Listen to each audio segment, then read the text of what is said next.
Hello, welcome to the third in our series of webinars about user recruitment. I'm Jess Lewes, Business Development Director here at People for Research, and today we're talking about remote user research with our guest Adam Babajee-Pycroft, who's Managing Director of Natural Interaction. Hello.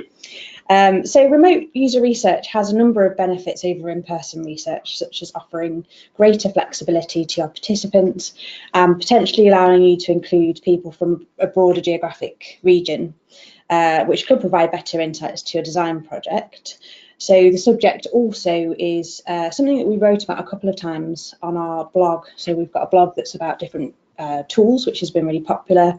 And we also did a collaborative piece with Optimal Workshop a few years ago, which again we'll link to at the end, but it's also been really popular, which is why we thought we'd do a webinar on this subject.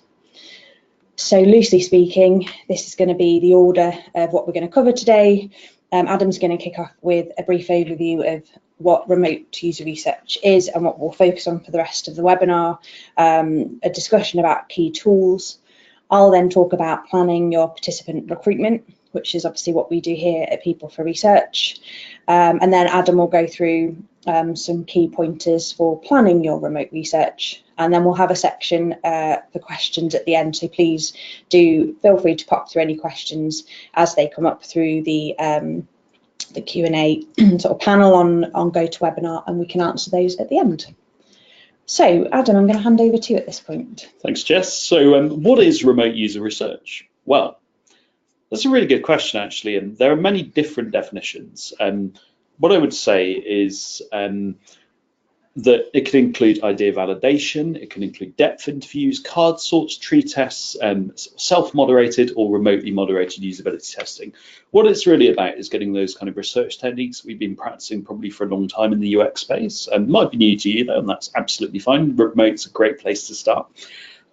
So basically, it's about taking those ways of doing things and doing them remotely using some of the tools available to us now. In this session, we're going to focus mostly on depth interviews and self-moderated or remotely moderated usability testing. Sorry, Jess. So it's really my opinion that remote user research can deliver the same value. I think the value is really created often by the interaction between a moderator and a participant in order to explore why they see things in a certain way or how they use things. So I think that remote user research done right can deliver that same value.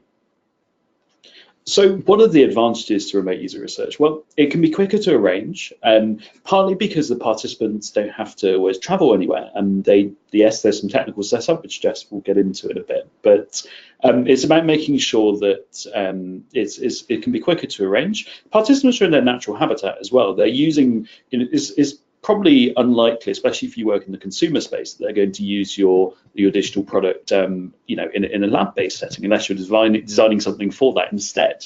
Chances are they're actually going to be, they might be at home on their sofa. So you can observe participants in their natural habitat. They can be cheaper as well. You don't have to necessarily hire a lab if you don't have one. The incentives can be lower because you don't need to compensate people as much for the travel. And potentially there can be some recruitment implications there as well.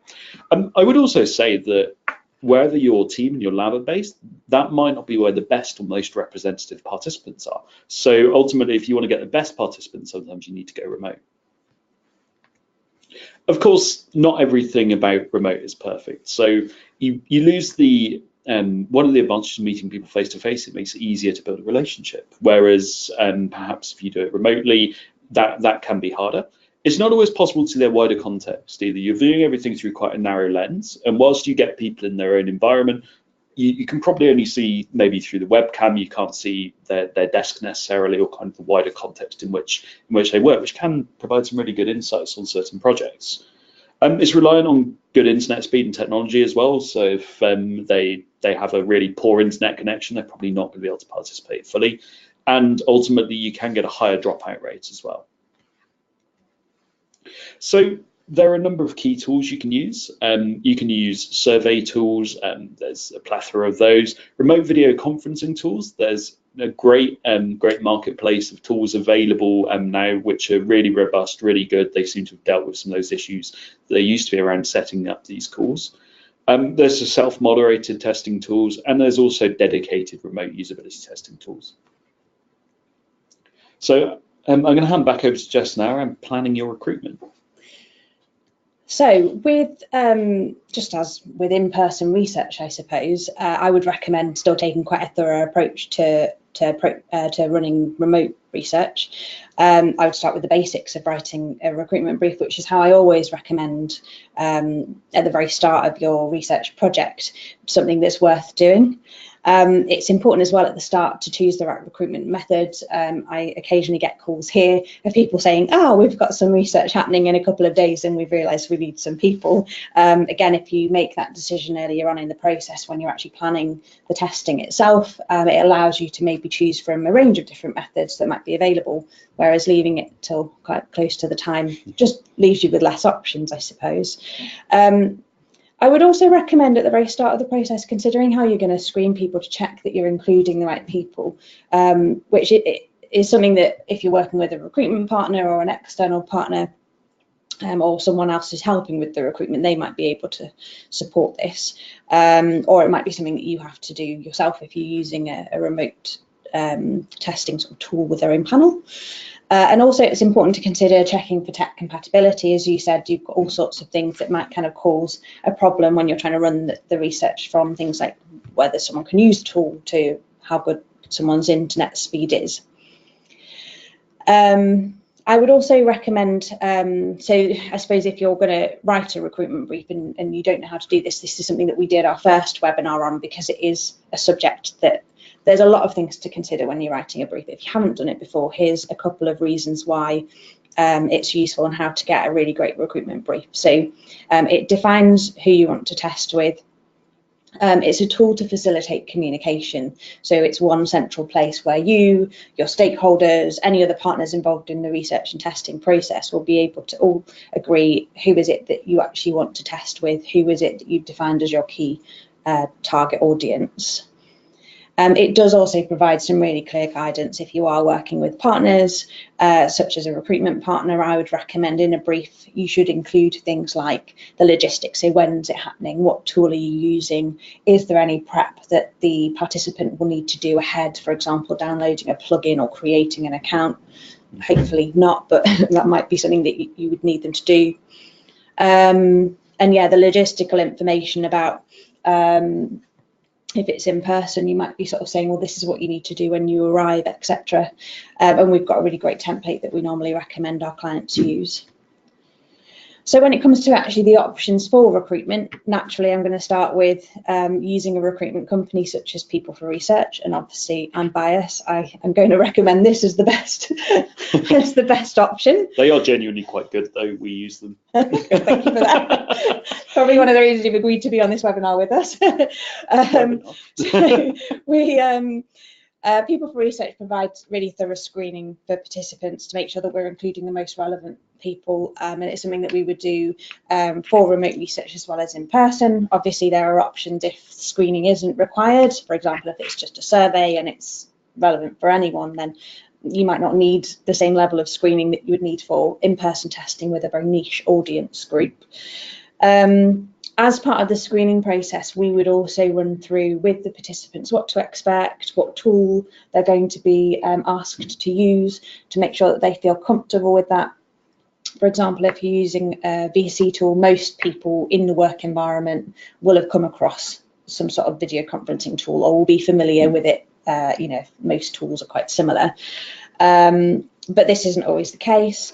We'll also check, for example, we've had problems in the past with people downloading plugins if they're taking part in research at work and there's strict security policies in place. They might not have admin rights to download a plugin on their computer.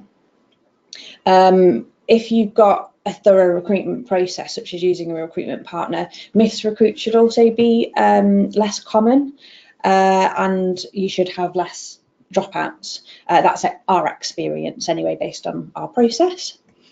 The next sort of option I think a lot of companies go to when they're running their own research is using their own customers, which is definitely a great option if you've got regular, easy access to your customers, you're regularly communicating with them and you know that they're going to come forward and participate. But there's still a couple of things to consider. For example, most people haven't got a clue what UX is and therefore wouldn't necessarily know what you're asking them to be involved with. It's likely you'll have some challenges engaging people in taking part in something that they're sort of not familiar with. And from experience and speaking to lots of other companies who've recruited from their own customer base, I know dropout rates can be quite high. One of the other things, again, that I've had feedback from clients on is, or one of the reasons a lot of companies don't just use their own customer base, is because the people that are likely to come forward are likely to be some real fans of your brand and potentially only represent one segment of your customer base and not give you that representative viewpoint that you might be looking for. Obviously, it depends what it is you're trying to achieve.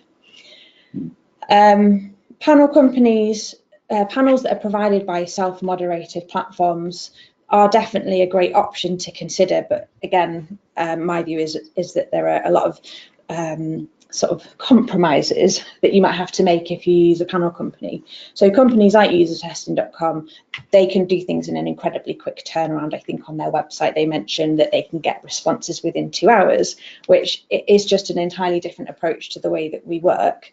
The reason that they're able to do that is because screening's incredibly limited.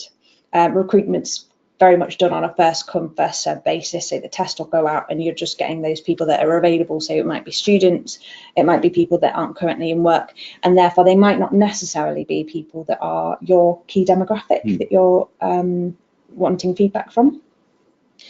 I think, Adam, that you mentioned when you've used tools like this in the past that they often only allow you to put one screening question on. Yeah, I think they often will. They allow you to do kind of one screening question, and often I'd say the best way to use that is don't just simply ask a yes no question. For example, if you want teachers, don't say are you a teacher, yes or no. Instead, say what do you do for a living. Offer several, and then qualify the one who does that. Another thing you do need to watch out for on these panels is almost professional testers, so people who just do usability tests, because they're probably not representative of how people would use your product typically. So the way that I get around that, have a look at their bookmarks bar in their browser. If they've got a list of remote panels and user research companies as their only bookmarks and paid surveys, that kind of thing, they're probably not representative of your user base, and you should consider how useful or valid their responses are. Yeah, and I think going back to what you're saying about the question is that having something like, are you a teacher, yes or no, there are some people that might go, well, obviously I'm going to put yes because that's probably what they're looking for, and that people that are regularly doing research on these platforms will kind of be led by your question. So having an open question. There are also some questions that you might think that yes or no is a suitable answer, but there may also be some people who would want to answer not applicable. Absolutely. Something else that I'm aware of as well with the panels is there are a lot of panels that manage how regularly people participate in research. So that's great. So that's something perhaps to query if you definitely want to go down this route, is asking, how they monitor how regularly people take part, whether they monitor it at all. But again, unfortunately, it's the same with any type of participant recruitment. There are people that are aware of how these systems work, and they will just have multiple profiles to get around it, which is a challenge. I think we once on one platform had the same person participate twice with 2 different names, and we realised about 20 minutes into analysing it that actually they were the same person. So yeah, bit of a nightmare. 20 minutes of wasted time. And I think the final option is, yeah, you can definitely use your own methods. I mean, we live in a world with lots of digital tools. You could put some stuff up on Facebook. You could recruit via friends and family. It's not necessarily what I would recommend. And from feedback, again, from clients who prefer to use us, is that it's incredibly time consuming. It's really hard work getting people to turn up. And it's most clients that I know who tried themselves would say, don't do it.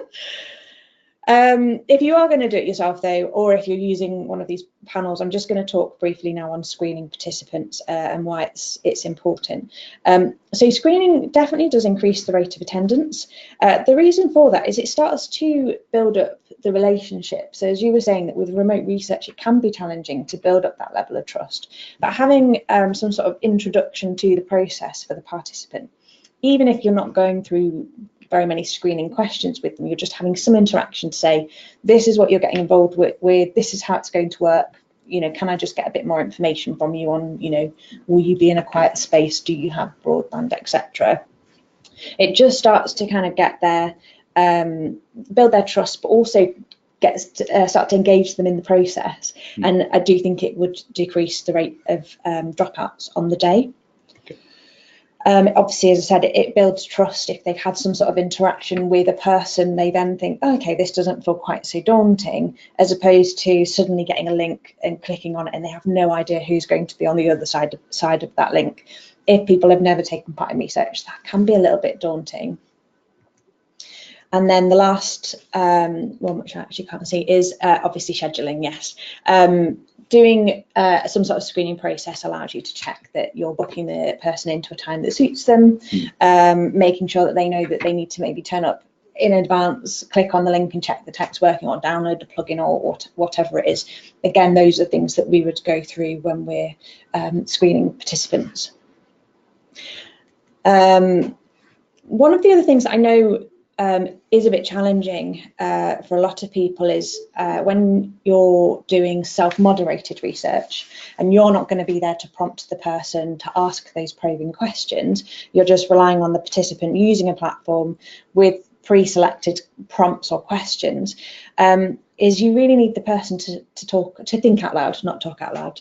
That's how talking works. And I've just got this quote here from Nielsen. He says that it's not actually that simple for most people to keep that running monologue going, or for people to understand what it is that you want them to say. You know, you don't want to go, oh, now I'm going to click on the blue button. You know, it's a sort of deeper level than that that's actually useful. I don't know if you've got any thoughts on that from running self-moderated. Yeah, I think you definitely lose something there, because people, you know, they might be great actually at keeping that kind of running monologue, think aloud, but then actually sometimes explaining the reason why. Whereas in a moderated session, typically if someone says something interesting, then you'd want to follow it up, you want to explore it more, because that insight might be the key to improving the product. So yeah, just to kind of summarize then, screening participants, it increases the rate of attendance, builds trust, helps with scheduling, and it gives you an opportunity to explain, think aloud, and what you're actually wanting the participant to do during the session. A couple of last bits on checking compatibility. So broadband speed is definitely key. There are loads of free online tools that you can ask the participant to use just to check what their broadband speed is, because I wouldn't know what my broadband speed is, I'd have to check it. And it does mean, you know, in some sort of less central urban locations, that the quality of the recording might not be that good. There was a company that we worked with a little while ago, who I obviously won't mention because I think they might have sorted this glitch out as well, but they were a remote self-moderated testing platform, and the session recording didn't actually get uploaded until the end of the session. So if someone's broadband or connection dropped out before the end of the session, their recording was lost, but as far as the participant was concerned, they'd taken part, they'd fulfilled their end of the bargain, and then to be told you're going to have to do it again or we can't pay you your incentive is a bit of a challenge. So it is quite important depending on what platform you're using. It's useful to check confidence with tools. So as I said earlier, if someone's used a similar tool at work, they're probably going to be fine, but if you're trying to test with people that maybe aren't as tech savvy, haven't used similar tools before, it might be worth just sort of thinking about how you're going to check that they're going to be confident and not feel put off. We supported some research a couple of years ago that was run by a couple of local-based user researchers into participant needs when it comes to taking part in research, and the feedback from that was, I think, about 42% of people or 45% of people would be put off taking part in a research session if it was on Skype. And we don't know whether that's because of it's weird speaking to someone on Skype when you're not in person and they've got sort of a view into your home, or whether it was to do with confidence with that type of tool. But it's something to bear in mind that some people might be put off this type of research. And accessibility, Adam, you mentioned that Zoom is it double AA standard? I think WCAG 2.1 AA. That's the one. According to the help files. Yeah, but I don't know if all of the tools out there are accessible for people with visual impairments or people that use assisted technology. So if that's something that, again, is important in your research, definitely check what tool you're using and if it's going to be compatible. So now I'm going to hand over to Adam again to run through planning for remote user research. Thanks, Jess. Okay, so when it comes to planning, there are a few key things to remember. Whenever you start research, it's really important that you consider what your research objectives are. Why, before you get to the point of participants, before you get to the point of planning tasks, just think, what is it that we're trying to find out? What's the benefit of that knowledge? How can it help us? You need to define who your participants are as well. So when you've worked out what you're trying to find out, who are you trying to find it out from? And that's, of course, the point at which you can begin to think about that and how you might go about doing that recruitment.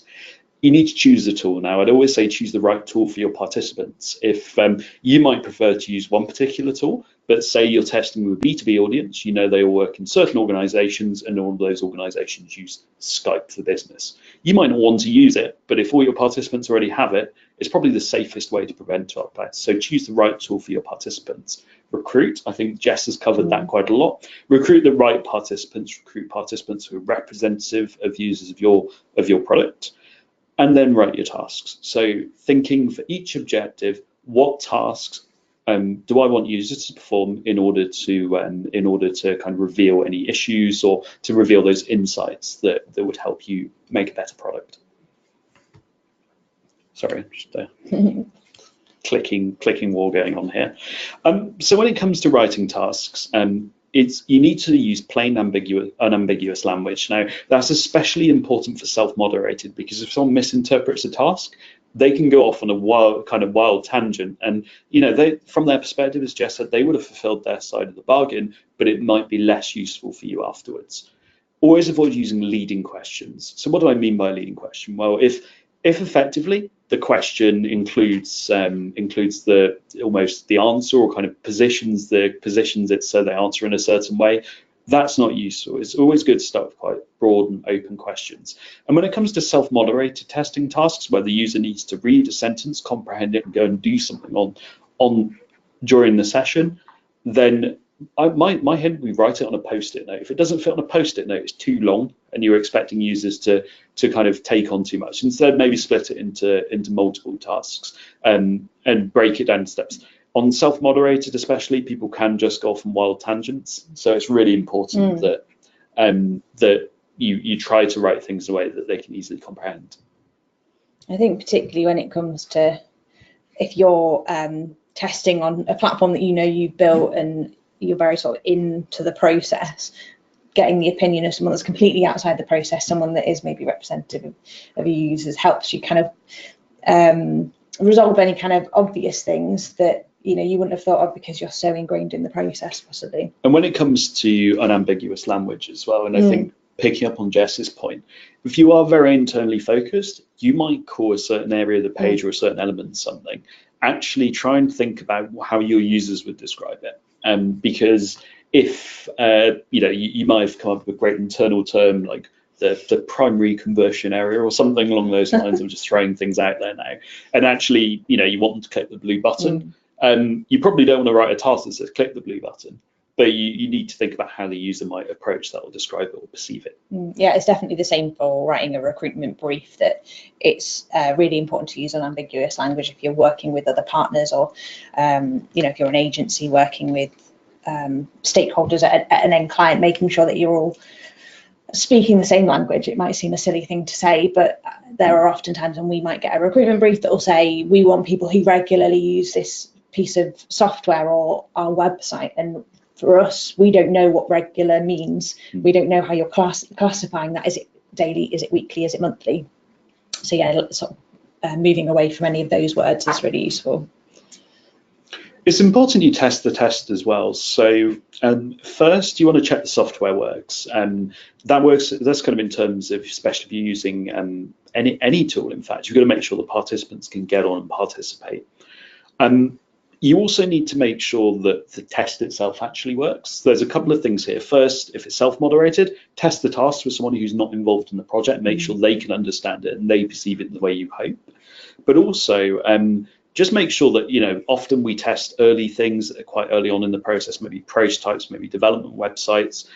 Make sure that those actually work. It's surprising how many times I've been through something and actually, we expect users to be able to complete a task as designed. Actually, it doesn't work. Yeah. And if you're working on the development site, please tell the developers not to deploy stuff mid-test, because that can obviously ruin a session as well.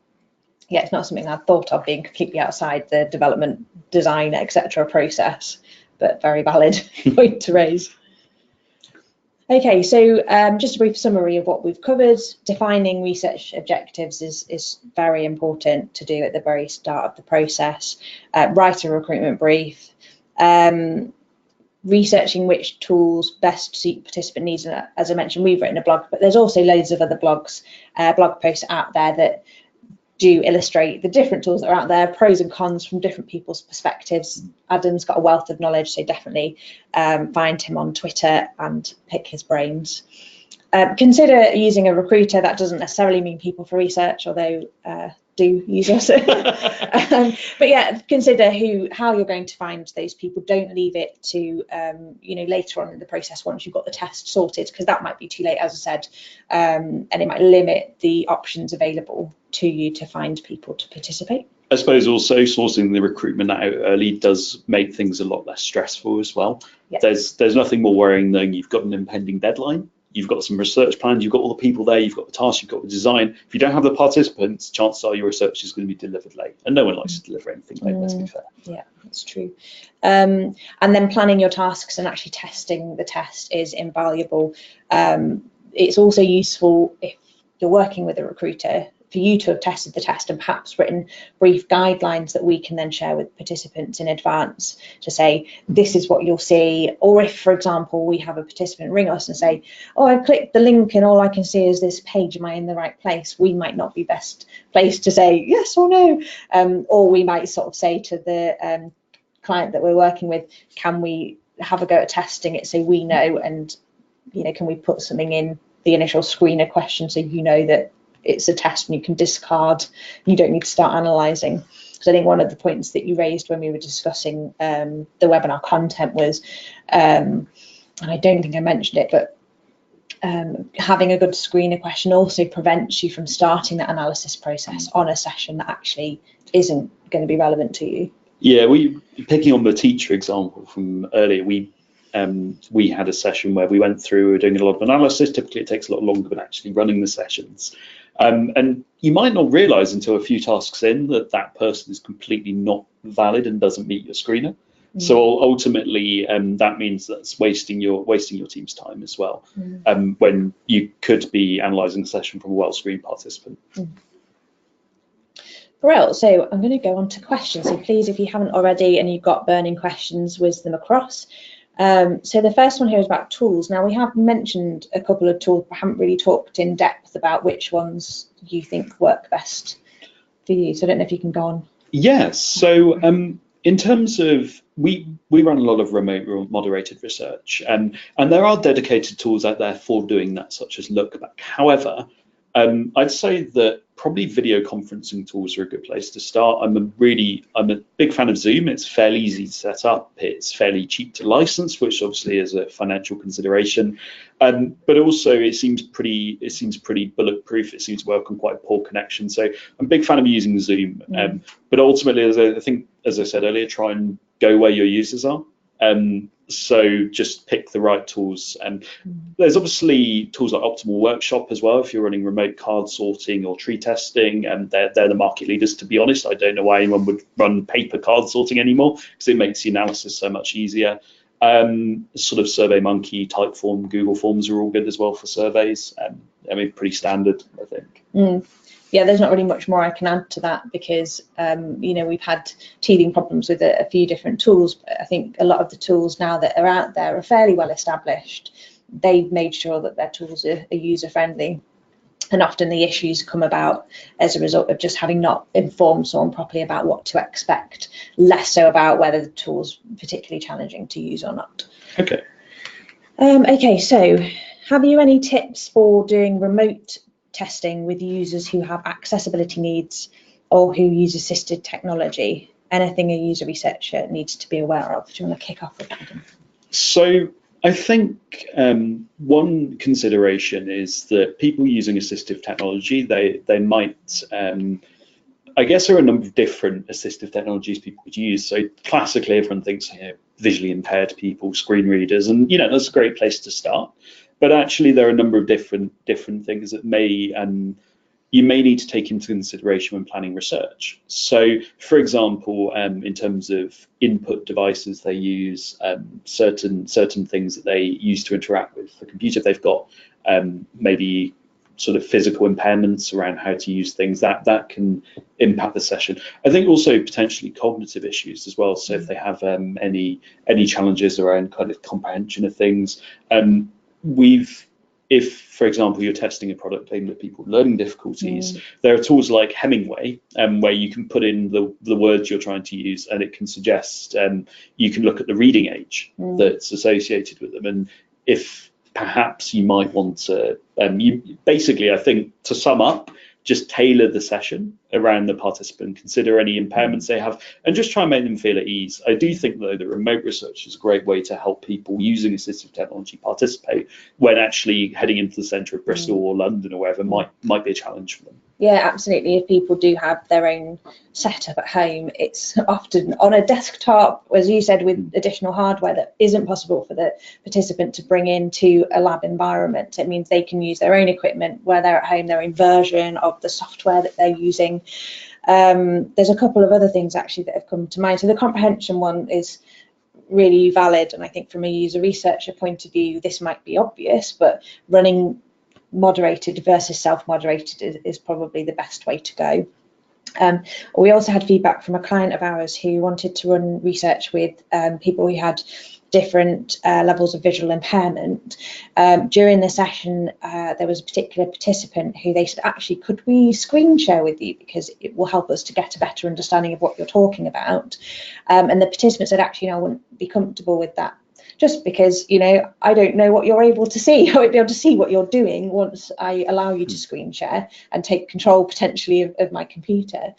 And I think that's a valid concern, that, you know, just thinking about the position that the participants in, putting them really at the centre of the research process. It's also something that, you know, again, if we'd have been aware that that might have come up during the session, we potentially could have had that conversation with the participant beforehand, to understand if they did have concerns, what those were, and potentially just giving the participant the option to consider that before the session might have given them the chance to actually, you know what, it's fine, I'm comfortable with that, or investigate a solution so they could do a screen share without giving the person access to control their computer, and then that might have resolved what it was they were concerned about. I suppose that goes for all participants. So, I mean, I guess, you know, it's not unique to accessibility that, you know, maybe many people might not have used a screen sharing tool. You hear all sorts of horror stories around kind of hackers and stuff. So it's really good just to be clear with all your participants about what's expected of them. Yeah. Makes it fairer for everyone, I think. Yeah, it goes back to trust as well, I suppose. Hopefully we've answered that. Please send us another question if we haven't. So the next question is, how do you deal with handling participants' personal data when recruiting/running research? Again, Adam, do you want to kick off? So it's really important that you give due consideration to this, especially post GDPR. You typically, by the nature of user research, you're going to have a bunch of different bits of data around the place. So the first thing is to make sure that your team are completely aware of the process, aware of all the different bits of data, where they're stored, and have a very clear process in place to make sure it's managed appropriately throughout. We always anonymize participant data before giving it to clients. It's usually just first name basis is what we agree. But it's very much about making sure that everything is clearly mapped. You delete things, you don't keep things around on people's local machines. You make sure that everything is in a shared place with appropriate access controls and kept appropriately. So I think that's one thing. Another, I guess, one hotspot would be online banking. If you're paying the incentives yourself, make sure you go in and you take those bank details out frequently. So you've got no reason to store that data long term. Yeah, absolutely. So then just thinking about the recruitment process, one thing that is really important, which we've always taken quite seriously anyway, even regardless of GDPR and official laws and regulations, is transparency is so important for us. Obviously, our clients, they pay the bills, so they're very important. But our participants are just as important to us, and looking after their interests is essential, because where would we be without people who are willing to take part in the research? So one of the key, I think principle is the word they use, one of the key principles of GDPR is transparency and using clear, unambivalent language. I don't know if unambivalent is quite the right word there, but language that will, if you do need to keep their personal information for a particular reason, just making sure that you're communicating that with the participant and explaining to them why, and allowing them to say, actually, I don't feel comfortable with that, therefore I won't participate, way before the session starts. If you leave those questions to during the session, people may feel pressured into saying yes, even if they don't feel comfortable with what you're asking them to do, which, and again, I know I'm biased, but is another benefit to using a recruiter and having a separate party having that discussion, because it does allow the participant that sort of freedom to, in a sort of safe environment, say, what do you mean by personal data, and how long will it be stored for, and what does third parties mean, and asking all those questions that people often didn't ask before, but now since GDPR have started to become more aware of. Another quick consideration there actually is think about the nature of what you're researching as well. So if you're in, say, the healthcare space, there are very specific guidelines around there's certain personal data that I guess is treated in a slightly different way, that there are more regulations around anything that could be sensitive or that relates to quite sort of sensitive subjects to the participants. You need to be especially careful with that data, so make sure you're aware of the implications that are specific to what you're testing. Yeah, absolutely. The ICA, the Information Commissioner's Office, have a really easy to read list on their website. So if you just search on the Information Commissioner's website, special category data, I think is what they refer to it as, I think it takes you straight to the page. And also, another shameless plug, the second webinar we did in the series was about GDPR, and we had a legal specialist who understands in a much sort of more detailed way than I do the implications of GDPR. So that's really worth a listen if you're worried about handling data. So the next question is differences between recruitment brief for face-to-face versus remote. Do you have any views on this, or should I? Do you want to take this one, Jess? Okay, bro. I would say there's not really a great deal of difference. The key thing would be where on a recruitment brief for face-to-face, you'd be talking about arrival instructions, whereas recruitment brief for remote, you're talking about, how to actually access the session. Everything else that we would include, so all the recruitment criteria, any of the logistic information, any data protection GDPR, non-disclosure agreement type things, they should all definitely still be covered. So there really shouldn't, in my view, if you're sort of taking a very rigorous approach to your recruitment, shouldn't really be a great deal of difference between the two. Okay. That was quite an easy question to answer. So we've just got a couple more. We do have 20 minutes left on the slot, so if you do have other questions, please feel free, and we'll keep on going with the questions till the end of the hour session. So the next question is, has anyone done remote research testing with teenagers, and are there additional considerations for under 18s?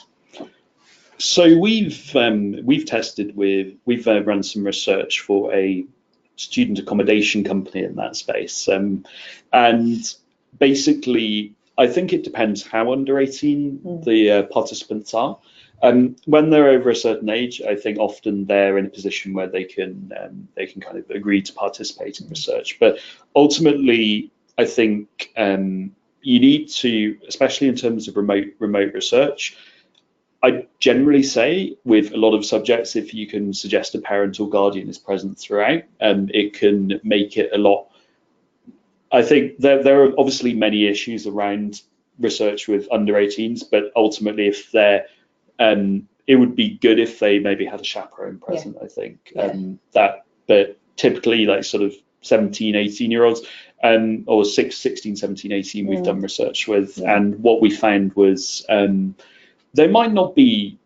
I think often we go into these things with some preconceptions. So we did some research. One of the things we covered off was about direct debits. And I think we'd gone into it with the assumption, well, everyone knows what a direct debit is. Obviously, these participants never paid a bill in their life. So actually it was, you do need to give some additional consideration to the actual way the research is conducted. And what do you think about recruitment implications, Jess? I think just using your example, it's a really valid example, and it goes back to what you're saying at the start about the benefit of remote research being in the person's real environment. And actually, if someone is searching for university accommodation, they're likely to be doing that at home with their parent. I mean, maybe I'm naive, but I definitely didn't choose my accommodation on my own. I did, I think, look at the options on my own, but made that decision jointly with my parent.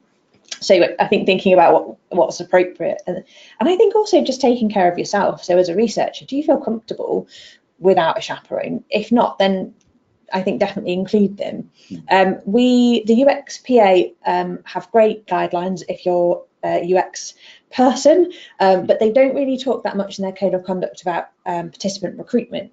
So we often use the Market Research Society code of conduct because it does have more information about guidelines when recruiting and pay incentives and things like that. And they also do have a really handy guide on recruiting people that are under the age of 16. So their definition of someone that sort of is not an adult is 16 and under. So 16 to 18 should be fine for you to contact them directly. From a recruitment perspective, we often will recruit via the parents because we don't regularly run research that's targeted at people aged between 16 and 18. Therefore, we don't have many people of that age range in our network. So we would say, do you have kids of this age? Would they be willing to take part in research? One of the other things that the MRS Code of Conduct does talk about is informed consent, which is allowing the participant to consent to participate with the correct information about what they're actually saying yes to. And that their recommendation is to always get that from the actual person that's taking part. So regardless of their age, so if they're 12 or 14 or 17, allowing the participant the opportunity to kind of have a quick overview of, right, this is what we're going to invite you to do, this is what you'll be asked, this is the rough description of what we'll be discussing. Are you definitely okay to participate on that basis? I think those are the key things. Yeah, I would say, I mean, we can tweet a link to the MRS guide as well after this. So if you're following the People for Research Twitter, it's quite a thorough guide.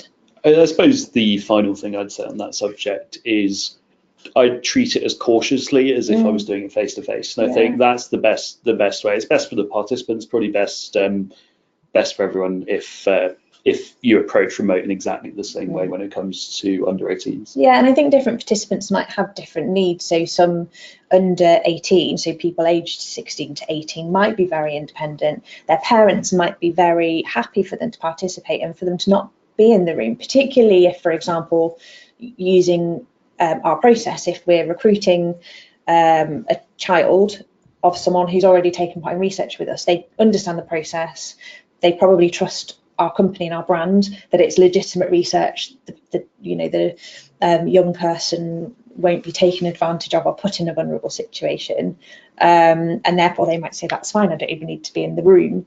But there might be some people that are a bit more protective and would say, actually, you know what, I don't feel comfortable unless I'm there, and in which case perhaps just be led by the participant. So hopefully that's helpful. Oh, a few more questions have come through. Excellent. Okay, is Zoom fully accessible for running remote research? Fully accessible is an interesting definition.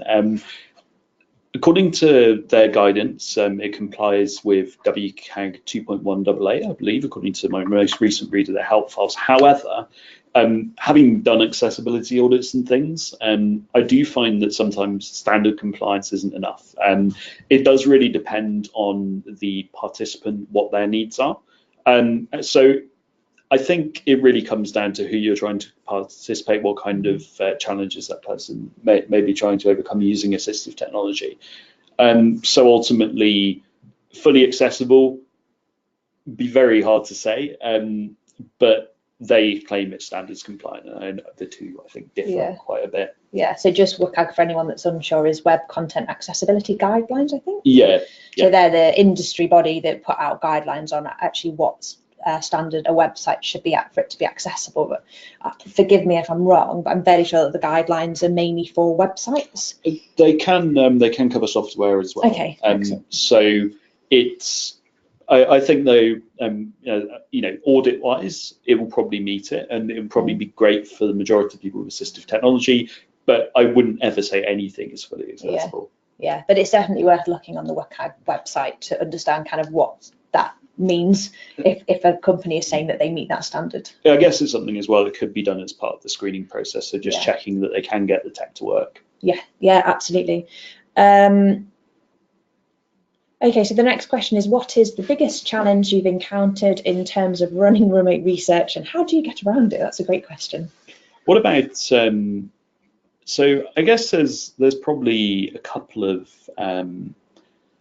examples. So one challenge is when you're trying to get people with persistently poor internet connection. We did some research a couple of years back now for a charity where a lot of the volunteers were located near the coast, sort of in quite remote places, didn't have great internet connection. So that was a bit of a challenge, trying to find representative participants who could participate. So sometimes I think one of the biggest challenges is you get a brief and you know that it just can't be done remotely. Actually, though, I'd say that's probably the only thing really. There were the kind of teething issues I mentioned around trying to make sure tasks are understandable. That was more of a self-moderated space. Remote moderated, though, is I don't find it any more challenging than running face-to-face research personally. Yeah, I'm not sure if I can sort of add a great deal, because the biggest challenges we've had have been technical glitches with platforms that we've been trying to or that the clients have been using, that either the example that I mentioned about the recordings not uploading immediately and the internet dropping out. But apart from that, the only challenges that we've had have been fairly sort of one-off challenges. I think one thing to note is the dropout rate probably is ever slightly higher for remote. Perhaps people don't feel as invested if they know they're not going somewhere. They maybe plan their day differently, and it's easier for them to just go, you know what, I don't have time and I'm not going to bother letting them know that I can't make it.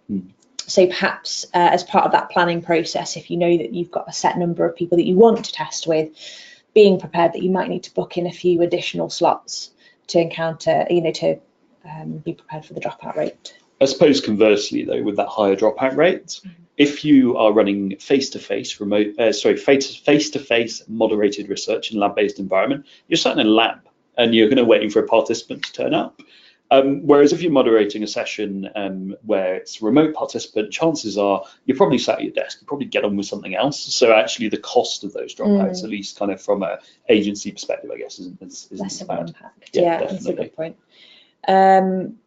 Brill, just two more questions and then we'll wrap up. So have you done remote research with non-tech savvy users? Any tips? What to challenge? Okay, so non-tech savvy, I guess, is a really difficult definition now, because I'd say that I wouldn't say they have to be especially tech savvy to get this stuff to work. I think if they're kind of average internet user who maybe shops on Amazon a bit and maybe looks at BBC News or whatever people do these days, fellow kids, basically, I think generally those people, from my perspective, either that or maybe the people doing the recruitment have done a really good job of getting them set up. But actually, people sort of seldom seem to struggle with that bit. If we're talking about people who are not digitally engaged at all, and like very rarely would use the internet, maybe even kind of you're doing some more service design research, or you're trying to kind of enable them to start participating and using digital services, remote research might not be the best way to do it. Yeah, I completely agree. It's, again, really important to think about who your users are, and there's no point, if they're not naturally the sort of person that uses online tools, there's no point expecting them to want to participate in research. Just remember that, okay, although you're paying an incentive, taking part in research isn't for everyone. There's only a certain amount of people in the average population that feel comfortable taking part in this type of thing. I suppose only other thing to consider is a lot of people misclassify themselves. So as a sort of fairly sort of confident and competent person with technology, you may think that someone isn't particularly capable, but often they don't realise that they're not very good. So this is something that we often really struggle to screen appropriately for, because if you just ask someone, how do you kind of rate your skills with technology, a lot of people will put themselves at a certain rating. And I might be a good example. I put myself quite low, mainly because I don't have the patience to work stuff out. If something isn't working first time, I think, well, I've no idea what I'm supposed to do, because I'll feel overwhelmed. But technically, if you look at my credentials on paper, you might assume that I should be a techie person. So it's a very nuanced area. But I think, yeah, your point of considering whether actually the research should be run in person instead is really valid. I suppose that comes down to how you phrase that screening question, though. So rather than saying, how do you rate your technical ability, think about the behaviours of someone who has that technical availability. So do you regularly shop online? Yes or no? I mean, that's going to give you a good insight into their level of capability, or if it's something really domain specific, ask a more specific question, because generally getting people to kind of self-rate on a scale that's quite sort of abstract anyway is very relative to their experience. So deal in specifics would be my advice there. Yeah, I'm fairly sure I read a blog by GDS, but since reading it, I've not been able to find it since. I don't know if they've taken it down or whether my search skills just aren't up to scratch. Or their search isn't up to scratch. Well, don't blame yourself for the design. Or I might have just imagined that I read it, but I'm fairly sure that some of the guidance that came out was, precisely that. Ask about task-based things. So say, are you able to attach something to an email, and task-based things are then relevant to what you're testing to give you an indication as to the person's competence when it comes to the thing that they're going to be doing for you. I think the other thing that I like to reference is we did a co-blog piece with a gentleman called, I've forgotten his surname now, Pete Yeoman, who used to be at Land Registry. I can't remember where he works now, but his view on this is that it's important to holistically profile the participant. You can't just look at them in one context. So a good example, I think, we discussed was if you're looking at the you might have someone that is highly tech literate, they might be an IT director, but actually if they're from a different country, they're here on a visa and they're doing a visa application form online, there's a lot at stake there. If they don't get that visa, they lose their job here, they get sent back to a different country, and they actually want to retain their role here. Suddenly so much more is at stake, and their approach to that online process might be different to their approach with everything else that they do online. So having a more holistic view is really useful. Brill, so I think that is all of the questions. So I'm just going to wrap up now. Here are a few useful links. You'll get a recording of the webinar after this, so you should be able to access all of these. But if you can't, for whatever reason, please just tweet us and we will share it. So our Optimal Workshop co-blog post, the blog that we did about different tools that are available, the blog I referenced about thinking aloud, a great blog from Adam about rapid remote moderated research. And then last couple of shameless plugs is we've got a really awesome newsletter. We do a monthly roundup of all the sort of top stuff that we've come across, and we also do newsletters about anything recruitment related, and it's well worth signing up to if you want to know more about user research and recruitment. And Natural Interaction also have a newsletter as well that you can sign up to via their website. Yeah, we share lots of articles around UX design, research strategy, and kind of some more kind of wider view, and then some which are more about precisely how to go about doing some of these things. Thanks, Jess. Well, so thanks so much for joining the webinar. I hope it's been useful. Any other comments, please get in touch on Twitter.